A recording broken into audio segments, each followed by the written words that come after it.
The James Show Podcast. Let's go.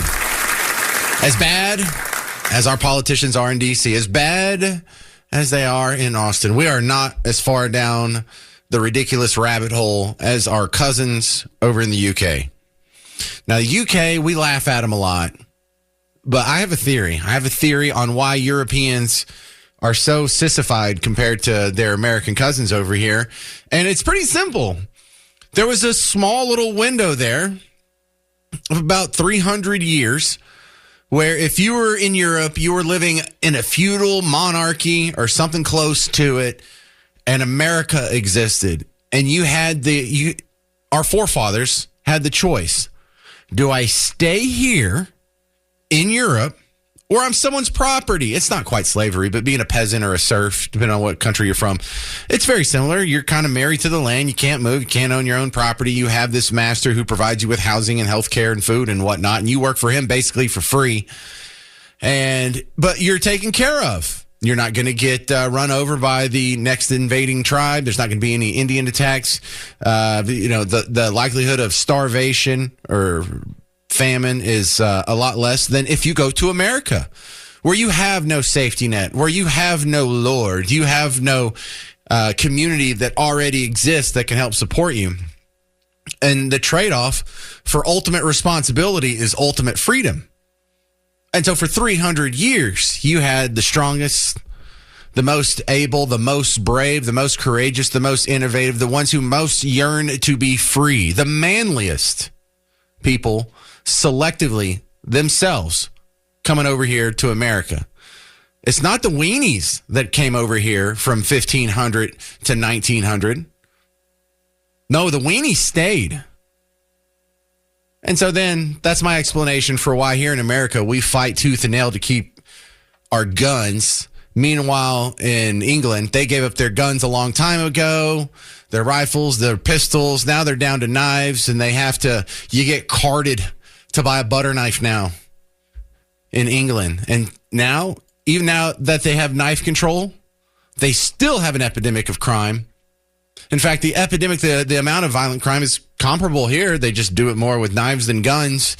And so now what are they talking about? Even more knife control. I bring you Idris Elba, who's been in everything from The Wire to Thor to, what was that other show? Luther? Wasn't that him? Here he is talking about even more knife control. The truth is that kitchen knives are perhaps 25% of the knives used in most of the terrible crimes. That's one of the stats in the films. And those kitchen knives are usually a domestic situation. Okay. So kitchen knives, of course, is very difficult. They're a domestic knife. I do think there is areas of innovation that we can do with kitchen knives. I hate to say it, not all kitchen knives need to have a point on them. That sounds like a crazy thing to say, but actually it would reduce. You can still cut your food without the point on the knife, which is an innovative way to sort of look at it. And in a country in crisis, I'm sorry, but yeah, let's look at that. But the truth is all knives, the loophole on the heritage knives allows the sale of ninja swords to be sold. So while, you've got your granddad's sword on there and you want that, that's fine, of course, but it is leaving a loophole for someone to carry a ninja sword. So let's ban them all. And if you have one of those knives, get a license for it. Simple as that. And I think it's a small contribution to society if you say, all right, I'm going to back that. I'll get a license for my granddad's sword because it is leaving, these kids vulnerable. I wasn't a bully when I was growing up. I was kind of a little guy, and so I didn't really have the chance to bully people. This makes me want to bully people. I wish there was someone from England right here that I could just put them in the room with me. It's like, oh, you got a license for that knife, mate? Just make fun of them. Knife control? You've already got knife control. You need additional knife control. Not every knife needs a point at the end of it. I don't care if your knife has a point at the end of it or if it's rounded. If I have a gun, now do ya? Now, it starts off as like, whoa, we just want to register your guns. We just want to run background checks, keep them out of the wrong hands. We don't want to ban all guns. We just want to ban assault rifles. Then, yeah, I know. Then it'll get down to pistols and long guns, and then it'll get down to knives. And pretty soon I can't even have a ninja sword. Like, that's a real problem, ninja swords. Get out of here. You know what would solve the problem if you have an epidemic of ninja sword violence in your society? A gun. Hey, Tony in Plano. You're on WBAP. Hi, thanks for taking my call. I spent a good bit of time in 2008 in London, about 9 months. And one of the things that I noticed on some of the biggest shopping streets on the weekends, massive numbers of stabbings. I guess it's because they can't get handguns readily available to bad guys. Right. So what do? They go out and rob people by knife point. Yeah. Well, isn't that exactly what we predicted would happen? It's not like if you take guns out of society, even if you're able to, even if you're on a tiny little island that's not even a third the size of Texas, the criminals are still going to be there. They'll just use other mechanisms. All right. So, yeah. And they already have knife control. It didn't work. And so at what point are they going to say, well, maybe we should just repeal the knife control we have? No. They're going to get rid of the pointy tips on the end of your knife. Take away forks. I don't know. I guess how are you going to eat your food? You just got to eat with chopsticks? You got to eat with your hand like Ma'am Danny did in that fake video? Remember that? That's what they want you doing. Maybe chopsticks, but I don't know. You could probably whittle that down and make a shank like prison style there, Tony. Yep. Hey, are they really... I have a feeling like I just know more of what I see on TV about British people than in real life. I've only met a handful in real life that I've spent a lot of time around. Are they really that effeminate? Aren't there some like bad hooligan guys that'll like headbutt you in the nose anymore? Or are they all just sissies? No, I mean they're like any other big city back here. If you go to London, I mean the small towns there are much like the small towns here. They never put those guys on TV. The guys that, because when they talk about soccer hooligans, that's not weak. That's not a wimpy part of society. Those are the guys that get in fist fights. We'll get drunk and we'll break a bottle over our head and we'll have blood running down our cheek and we'll still be screaming about our favorite football team and the derby and the kid or something. So, I don't know. I just wish they would put more of those guys on TV because, like, the small times you do see them, like in a Snatch, the movie Snatch. Lock, Stock, Two Smoking Barrels. That could be a very cool scene. All right, hypochondriacs, people who love to worry about stuff, find new things to be worried about. And I'm talking about you, Miss Parker. This is going to... These types of stories just absolutely horrify my wife. And to give me assist on this, because I'm totally stealing this from him, because it sounded so awesome on his show this morning. Casey Bartholomew from WBAP's mid-morning show. You can hear him 9 to 11 mornings on WBAP. You all-day listeners already know that. But tell the story about your sister-in-law this weekend. Well, it actually started a couple of months ago. She fell at the complex that they live at, and she hurt her leg, her foot. Got like a scratch in it, and she went to the doctor. She didn't go right away. She cleaned it with like whatever you put on a Neosporin, whiskey, whatever, alcohol, sure, bit of bullet, that kind of stuff. They sucked the poison out, but she just got a scratch, and she went to the doctor because it wasn't getting any better, and they went nuts, and it's like, oh my gosh, it's the flesh-eating virus. And she said, how did we get that? And she said, the doctor told her, and this will make your wife happy, it's basically everywhere. Yes. Oh, my wife is going to lose so much sleep over all that. And technically, I think it was a bacteria, wasn't it? Yeah, it was a bacteria. Not that I want to correct you. I just don't want to field all the emails. Yeah, I know.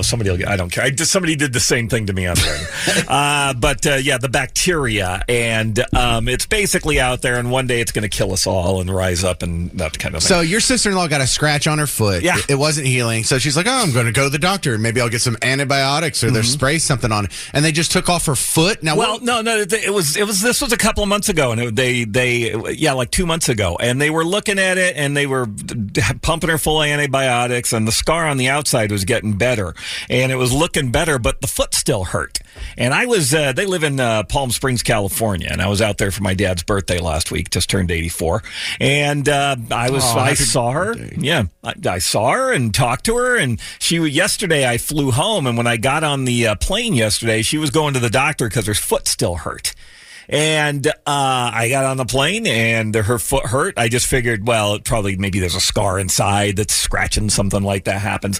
And I got off the plane, I landed, and I called my dad to tell him that, hey, I made it back to Texas. And he said, hey, there's something I need to tell you. And I said, what? And he said, they amputated Tammy's foot.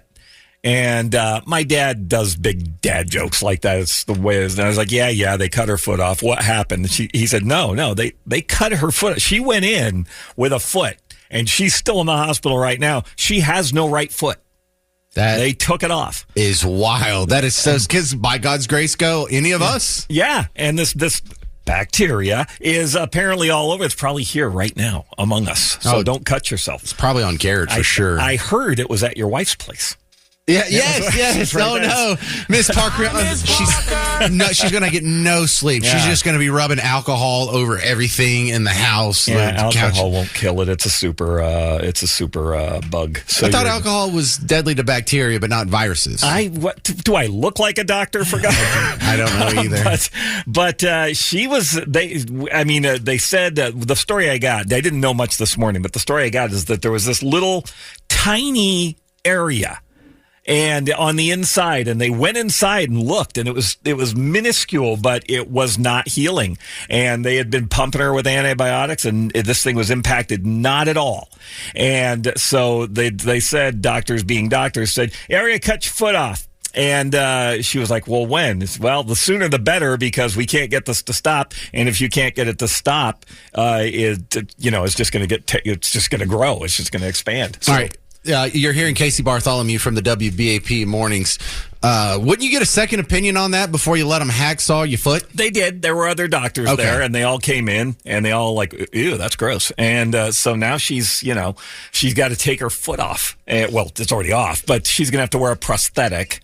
Which I guess now and again, I have limited information about this, but I guess now it's better than it would have been. They told me they were taking her foot off, and I thought she's going to be, out on the selling pencils, living in a wheelbarrow, and on the side of the road. But no, there are several people apparently walking among us who have no feet.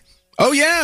I think that's kind of cool because you're right. Just up until 100 years ago, you just have a wooden peg down there like some kind of pirate. Exactly. Now they have like a RoboCop foot or whatever, that hand that Luke Skywalker got when it got chopped off. So she's probably better off with her cyborg foot. She should get the other one chopped off to match. Maybe she'll get those little running blades. I would get the eye done. I would get the arm. I would battle Bigfoot just like the $6 Million Man. I'd be all over it, man. She could win the 400-yard dash in the Olympics. There you go. Well, I was also thinking, like, that's got to be scary if your job requires, dexterity, but that wouldn't affect you. We're talk show hosts. We don't need either one of our feet. They could literally take all of our limbs, and I could push the button with my nose. We would be just fine. I was thinking you could take both of my legs and just one arm. And if you leave me with one arm, then there wouldn't even be anything awkward or different about my job now. I would have to be on a swivel like a Keith Moon stool. There you go. Right? And I would just go back and forth between the computer and the soundboard. And who's the drummer for Def Leppard? He only has one arm. So yeah, I don't remember his name though. He's either deaf or leopard, one of those two. I think he's Mr. Leopard. Yeah, that's probably he's it. got nothing but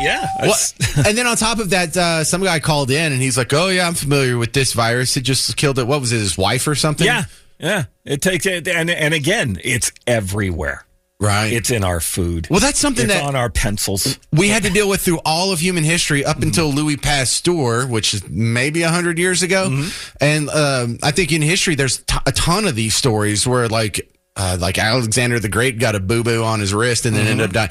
But Calvin Coolidge's son died in the White House because he got a blister on his toe playing tennis and they didn't have penicillin. And so he just got one of these bacterial infections and boom, President of the United States' son died in the White House. That's how helpless we were 100 years ago. To Bob Marley? Didn't he get like an injury on his toe? I think that was cancer. I think he had toe cancer. Something on his toe, and he decided not to do anything about it, and now he's dead. I think he thought weed would fix it, and so that's why they're outlawing it in Austin now. It's the Bob Marley law, I think. Jamaica weed cures everything. So. All right. Well, it's a great show you got there. Thank you for letting me steal an amazing story, and everyone just be a little more cautious because there's no reason that it's her foot, not yours. There's no reason that it's her foot, not mine. And it's everywhere, and we should all go back to wearing masks and full body suits. Right. All right. That's Casey Bartholomew. You can catch him weekdays 9 to 11 here on WBAP. I check my phone and I check my email on the commercial breaks in case something has happened since the start of the James Show. I don't want you to get the news that's 3 hours old here. So when it gets toward the end of the show, hey, has anything popped off? I know they're in special session down in Austin. Well, the House is adjourned until Thursday, but in the Senate, they're debating banning THC. And I haven't got all the details on this, and I'll get it all cut up and edited for you because this will be on tomorrow's show. But some guy advocating for the ban on THC said, yeah, THC is the new meth. And I'm like, I don't think you know any meth heads, sir. I don't think you know. Do you have any friends who smoke weed on a regular basis? Have you had any friends who smoked meth on a regular basis? There's a difference, right? I mean, it's the difference between Half-Baked and Train Spotting. Man, if you don't get that, go watch them. Is that over here? Garrett, have you seen Half-Baked and or Train Spotting? Damn you. Heard of Train Spotting.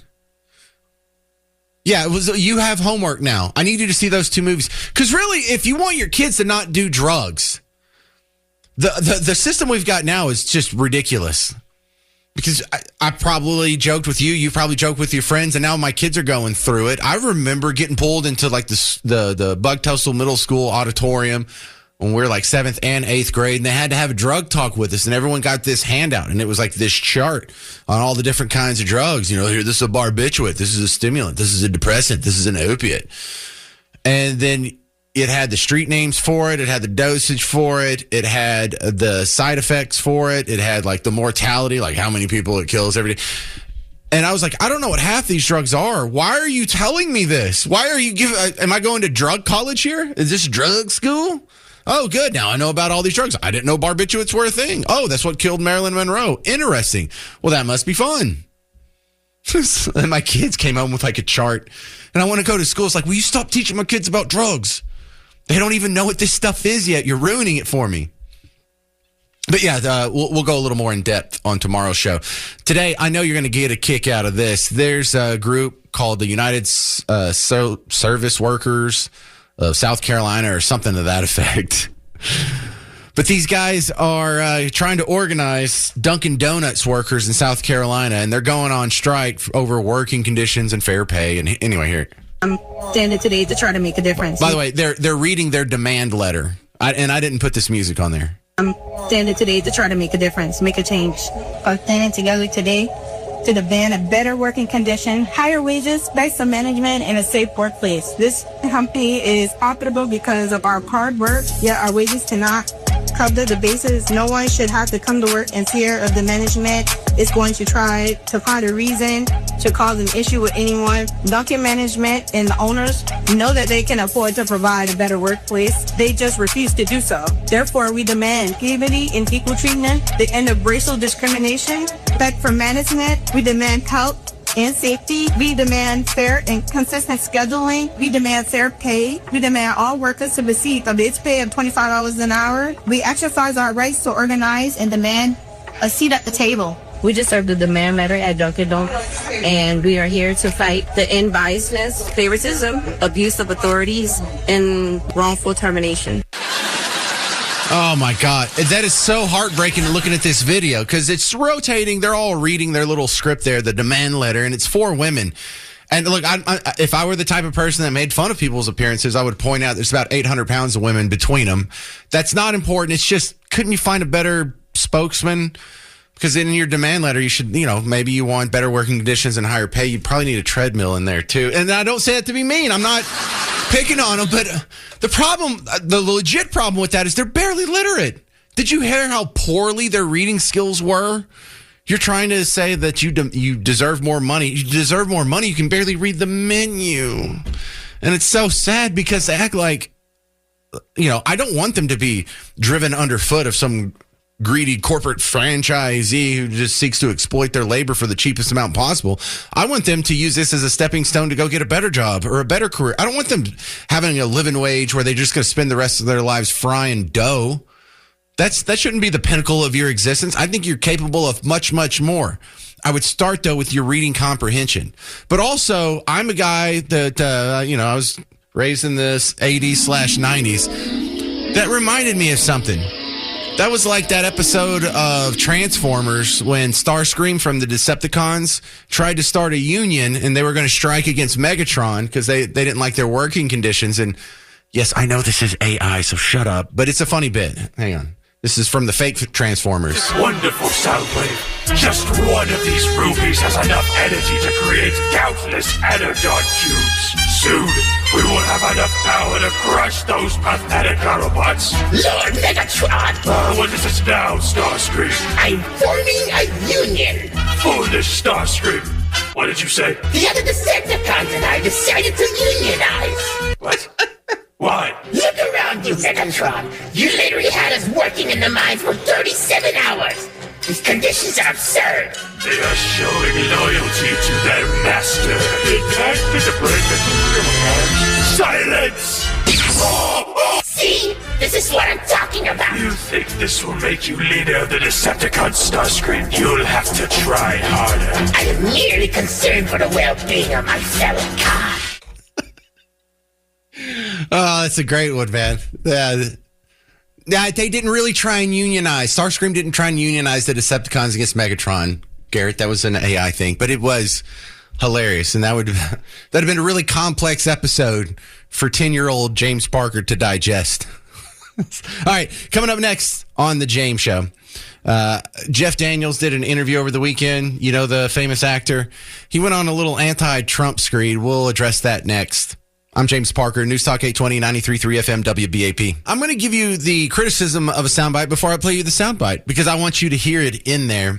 Jeff Daniels, I really love this guy as an actor. He's done so many good roles, and he's one of the few guys that can just seamlessly go from a comedy role and kill it to a dramatic role and kill it. So he's in a rare area. He's not the biggest A-list actor. He's not as big as like a Tom Cruise or Tom Hanks or a Denzel Washington. But his political opinions, pretty disappointing. However, as outspoken as he is, I want you to hear this, and I want you to remember this the next time you're standing in front of a person who is saying similar things. They're not actually doing a whole lot of attacking Trump's ideas as much as they're attacking him. You know, it's the old ad hominem fallacy. You know, your argument is against the guy, not necessarily his policies. So hopefully you can hear this and sort of, I want you to use this to refine your critiques of your political opponents too. Make sure you're not doing this. Make sure when you say, well, I don't like the job that so-and-so's doing, it's not because he seems like a bad guy, or he's literally Hitler, or I don't like him, or he's evil, or I'm a guy that says I want smaller government. If you don't want smaller government, I will criticize you for it and try and leave it on the policy level. So when you hear Jeff Daniels talk about how he's a bad guy, it should make you feel a little bit better. Kind of like when Jasmine Crockett, same thing. Very rarely is she actually criticizing the fundamental beliefs that you hold. She's not out there saying, well, I dislike Trump because I think socialism is better than capitalism. I think centralized economic planning is superior to the free market, or at least somewhat closer to the free market. So listen to this. And number one, don't be that guy. Number two, when you hear people talking like this, don't take it personal because they're not even attacking your policies. They just hate Trump. We've lost decency. We've lost civility. We've lost respect for the rule of law. Okay, but did government get bigger or smaller? This is my question. Lost it. We have normalized verbal abuse on the internet. We've normalized bullying, much as the woke generation tried to, change that. It's back. And out the window goes character, integrity. I mean, nobody has great things to say about politicians. They never have. Go back to Mark Twain. But ideally, we're supposed to elect the best of us, not the worst of us. He's everything that's wrong with not just America, but with being a human being. Yeah, just a terrible human being. Okay, but what don't you like? You don't like closing the border? Is that what you don't like? You don't like inflation slowing down? You don't like getting your tax cuts extended? What don't you like? Because he didn't name any policy there. It's like, oh, well, we brought back bullying, and he's just an indecent person and a terrible example of... Yeah, was the last guy the best person out of a nation of 340 million people to run the country? Or was he just the one that was most politically expedient? You know, I almost get emboldened when I hear criticism like that. It's like, oh, okay. Sounds like you don't disagree with me anywhere in there politically. Granted, he is one of the most outspoken lefty talking heads whenever he gets into an interview situation. But it's not based on economics. It's not based on policy. It's not based on any sort of principle other than, he's mean. And my side's the nice people. All right, well, that's not very convincing, and I would encourage you to go a little bit deeper down the rabbit holes of your preferred policy positions and tell me, look, I want to hear the person tell me, just be honest. You think socialism is better than capitalism? Say that and then make your argument. Oh, you can't? Okay, well, then attack the person and make everybody hate Trump. And I don't hear a guy who's throwing out original thoughts. This is a guy who's been trained to hate Trump. I bet you if you go back before 2015, when Trump dug into the political sphere with both feet, Jeff Daniels wouldn't criticize him as a horrible person with terrible policies and bringing back the coarse language and dividing us and just being a terrible human being. No, he was trained to think that. He's been selectively fed the news from the news sources that filter out all the good stuff and highlight the bad stuff.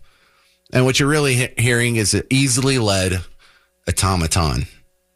All right, that's going to do it for the James Show. Stick around. Mark Levin's coming up next. I encourage you, if you want some more James Show action in your life, go check out the podcast, WBAP.com, and the WBAP app. Collective Soul and Live bring their summer Unity tour to the Pavilion at Toyota Music Factory August 13th with special guest Our Lady Peace. I think they should be headlining, actually. But if you want to try and win a pair of tickets from us, look, you can go buy them and make sure you get it. But if you want to try and get some freebies for the end of summer, text the word summer to 800-288-9227 for your chance to win a pair of tickets from little old WBAP. You want to go see this concert? Our Lady Peace, Collective Soul, and Live, lightning crashes? Text the word summer to 800-288-9227. I'm James Parker. This has been The James Show. News Talk 820 and 93.3 FM, WBAP. The James Show Podcast.